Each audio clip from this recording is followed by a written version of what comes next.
So what was that final moment where you were like, I'm too fat?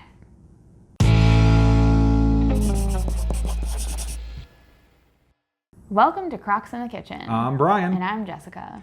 As some of you most certainly know, we started out at 800 pounds. Combined. 800 pounds combined in June of 2018. And we have since lost a bunch of weight. You guys Getting close to 300 pounds. Getting total. close to 300 pounds total, yes. Of loss. Of loss, yes. Sometimes when we say that, people are like, you don't weigh 300 pounds combined, like 290 pounds combined or whatever. I'm like, no, that's how much we've lost. Like, yes. Clearly we don't weigh 300 pounds combined. I weigh over 300 pounds still. But we were really fat and we lost a bunch of the weight. Yes. And we, do these recipe videos and whatnot, but we also do these kind of vlogs where we just explain different things about our lives. And I figured that it was about time we actually got to what really kicked us off on our weight loss. Yeah, it's like what people ask us all the time, like, what was the final straw? What was the last straw before you were like, I'm gonna do this, we need to lose the weight? Like, what put us over the edge? Yeah. So we thought we would talk about it because I think it's just an interesting topic. We've probably touched on it in a few of our other videos, but I thought it deserved its own little video just to hopefully maybe inspire some of you, or maybe you guys have stories that you can share and relate to us, and that will help others. So yes. So before we get to the thing that finally broke us and got us into motion, I feel that it is necessary to talk about the journey that we took to get to that point.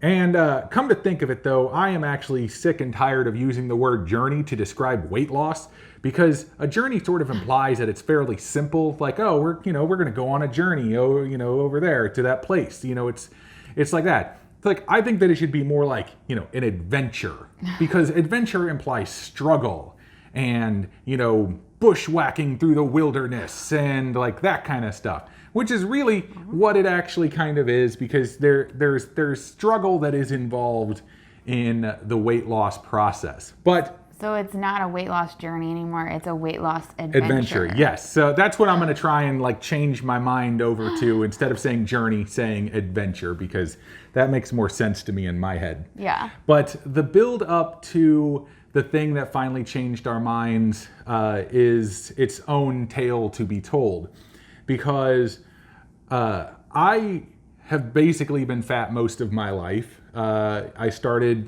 kind of in my teen years, building up slowly over time. And then, I was still building up. I met Jessica, and we kind of built up a little bit even more after that. And then we decided to get married, and so we lost weight. Yeah. Jessica lost, the most weight. You were at your lowest that you'd ever been in your life before the wedding. Yeah, so we got married almost 8 years ago to the date, and I was, at that point, when we got married, down to my lowest that I'd been since probably I was in like middle school as a child. I was lower than I was in high school.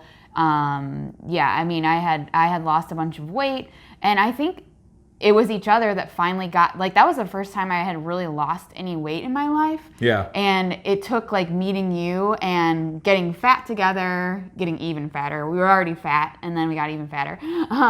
But then it was basically, we had to take it off together. Like, we had a reason to, to do it, I guess, because we were each other's inspiration. We both knew that we were unhealthy and we needed to lose weight. Unfortunately, after we got married, that all just went out the window. Yeah. So we, lost all the weight, and we then got married, and we started, eating out a lot. Especially for us, because we were living, downtown St. Louis, and there were all of these restaurants that were really close by, and we found some really, really tasty food. Ooh, remember that pizza place that was across the street from our apartment? Yeah, first time we ever moved in, after we got married, I moved all my stuff in. Yes. There was a pizza place across the street, and we ended up getting pizza there, and it's just, I don't know, it's a nice, fond memory for the both of us. So. We had a gelato place down the street. Yeah, that was like pretty awesome too. Yeah.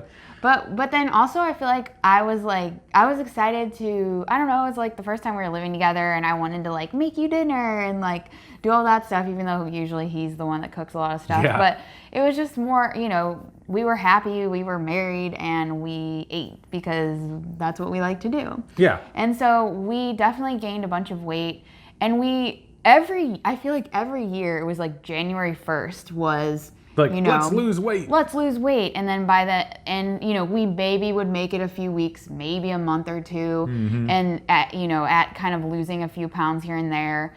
And then we would just sort of like give up on it. And then by the time you hit summer, it was like, okay, whatever, it's fall. Oh, like all the holidays are coming. Let's start again January 1st. Yep. Or like every weekend, it would be like, this is going to be the final weekend. Let's go out and binge and eat buffets and like all this stuff. And then on Monday, we'll get started on our diet. Yes. And that was kind of how we did for like basically, I don't know, I guess 6.5 years of marriage. Yeah. And then a little less than a year and a half ago is when everything kind of changed. Yeah, it's kind of funny because I kept getting fatter and fatter, and I knew that I was up there. I knew that I was the fattest that I'd ever been, like, to my knowledge at that time. I don't know, after looking back at some old photos, it's possible I was heavier at some point in time, but I don't fully remember because I was younger and I could still move around a lot better. Well, the interesting thing, and I just thought of it as you were talking, is... So Brian, I've struggled with anxiety, depression, all that kind of stuff my entire life. Brian is like a jolly guy. I am a rock in the emotional ocean. He doesn't get like depressed. He doesn't get anxiety about things. And unfortunately, because my anxiety, it was at its highest point probably, right, I would say the year and a half before we started losing weight. It was definitely a lot worse. There were some strains that were happening in our relationship even. I mean, there was a lot of fighting. We were fighting a lot too, And it was not good. But the weird thing was, it's like, because I'm the one with so much anxiety, traditionally, Brian has been very good at like supporting me in that. But unfortunately, because I have so much anxiety, he feels like he can't share certain things with me. Like if he's feeling bad health-wise or whatever, like he feels like he doesn't want to tell me because I'm already so anxious about like every other piece and aspect of our lives. And so it kind of... Sorry, you just reminded me real quick. One time I actually did share something, and it was a minor medical thing, but I shared it with her, and like she thought I was going to die, like shortly after. It just, I don't know why. It just reminded me of that. My brain just goes to like doomsday, like. It's like, oh, minor little thing, you're going to die. Like, oh my gosh, yeah. It's the same. That's basically how my whole brain has been wired for years, and so I'm trying to undo some of that now. But the thing that I was going to say is, so I think before we got to the point where we were finally going to lose weight, like I knew you were unhappy. You were getting like slightly depressed. You were anxious about like your health and what was going to happen. Were you going to live to see 40 or, whatever? Yeah. And that was the first time in all the time that I'd known Brian that I saw him get to that point of feeling, anxiety, depression, any of that kind of stuff over it. And, and maybe, I don't know if you'll admit that that's how, if you feel like that's how you're feeling, but that's kind of how I read the situation. Yeah. So like she said, I've always been a fairly happy person. Nothing really gets me down. Nothing really bothers me. Opinions from other people don't bother me. And so, I've been made fun of for being fat, by multiple people, numerous people over my life. And, it never really strikes home with me a lot of times anymore because I just got used to it. Yeah. But I was perfectly happy with who I was. I was fine with the way that I looked for the most part. It's not like I was trying to impress anybody. I wasn't trying to like win any contests or anything like that. And for the first time, like back, what was April or so is 2018. Yeah, when 2018 like rolled around, I started having these thoughts like, one, that I'm probably not going to live very long, and two, I am not happy with who I am. And that's the first time that's ever really happened to me, is that I had this thing in my head that was just like, nope, you aren't on the right path. You need to change this. But I didn't really know how to articulate a lot of that, thus leading to the thing that actually kicked off this adventure. Which is something that I didn't even remember, because I always think of it as being like, you saw the Yes. Joe Rogan thing, you saw the Penn Jillette thing, like the Kevin Smith, Joe Rogan and Kevin Smith podcast, right? And then led you to the Penn Jillette. And we've talked about that a million times. Yeah. We'll put some links down below that kind of explain more of how we got on that path. Yes. But something you brought up earlier today was actually something I totally had forgotten about. Yes. So there are several channels that I watch that have nothing to do with food or anything of the sort. One of the channels that I watch was called Blimey Cow, which is this two brothers and one brother's wife, and they do these goofy videos. They're usually like almost like church related or like homeschool related. I wasn't even homeschooled, but I still find these dudes just hilarious. It's a great family oriented channel. But one of the brothers is named Jordan Taylor, and he has his own separate channel where he just talks about stuff. He talks about his relationship with his wife and like that kind of stuff.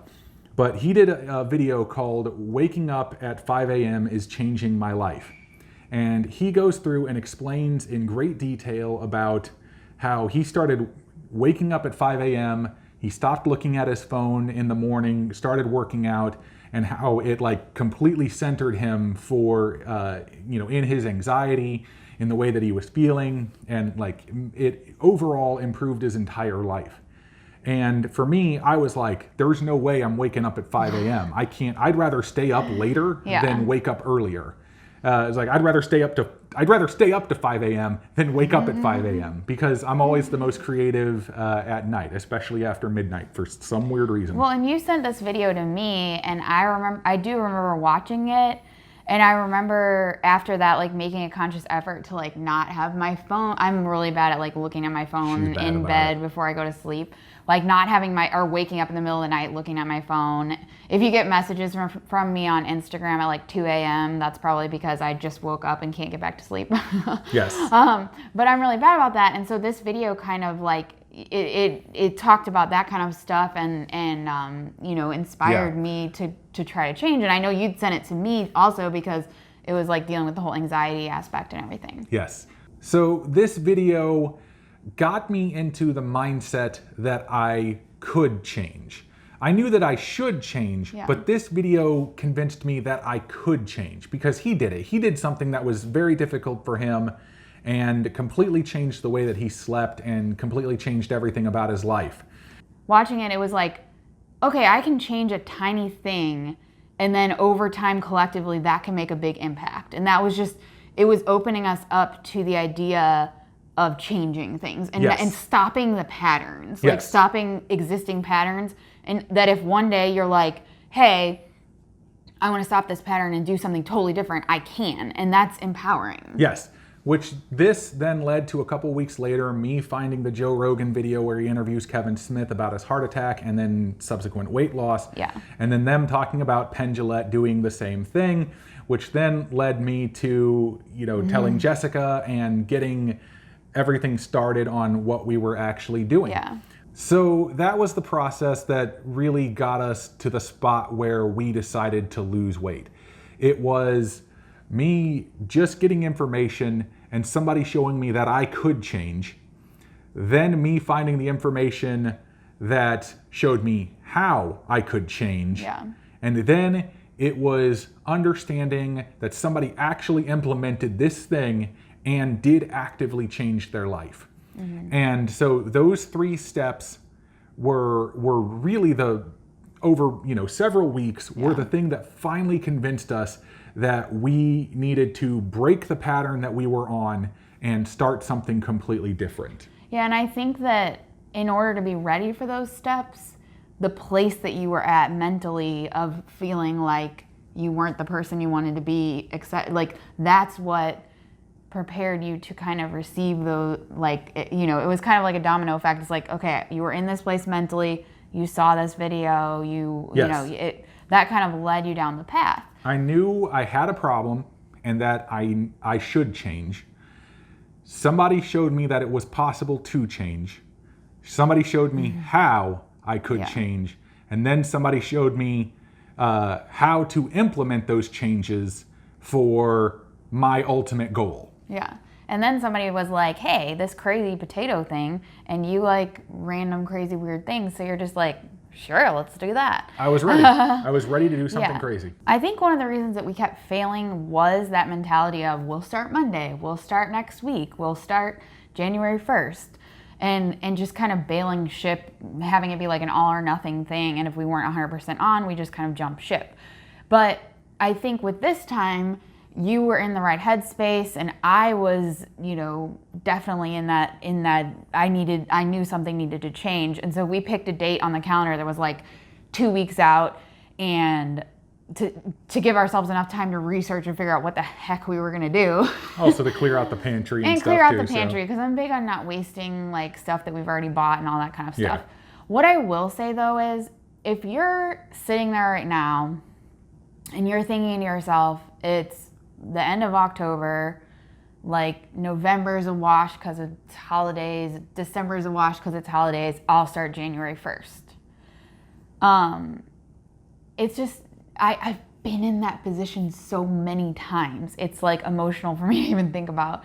Don't say January 1st is the magical date, because what I have found from doing this is I'm never gonna feel bad about missing out on binging on a bunch of stuff over the holidays.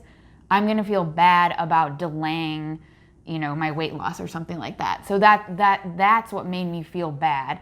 The food and all the, you know, cookies and whatever didn't make me feel good. Like finally figuring it out and getting it under control is what made me feel good. So if you're sitting here thinking, well, this 2 months I need that 2 months. You don't, you know, think about it really hard. Do you really need that 2 months? Is that food you're going to eat over that 2 months going to make you that much happier? And then January 1st, you're going to be like, yeah, I'm on. Or are you just delaying the inevitable and you'll just keep putting it off and putting it off and putting it off? It's hard. I mean, we've been there so many times. Yeah. And you've got to change the pattern that you are stuck in. Yeah. There's not one magical date on the calendar that significantly means something and is going to be the date that's going to make you change. But what there is there's an alignment of, you know, feeling a certain way, having the right knowledge, you know, all the steps that Brian discussed that I can't 100% remember right now, but it was really good. Good job. It's like the stars align and it's your time. And you just know it and you feel that it's your time, and you have the right information and you have the right support, and everything kind of comes together. And that time may not be today or tomorrow for you, but maybe it is. Yeah, but the point that I would also then hammer after that is that you should try. Yeah. Just keep trying until eventually it becomes the habit that you're used to. Yeah, and as you guys hear us say a million times, not every plan and every way of eating is going to work for everybody. So it's, again, the stars align, you find something that you can stick to, that you feel good about, and it works for you, then just keep running that direction. Yeah. Remember, weight loss is an adventure. So you got to go out there and you got to explore and you got to blaze that trail, because nobody else has walked the way that you have. Nobody else has gone the path that you have. So you're out there with your machete carving your path through the jungle. It's just how it is. You got to do it.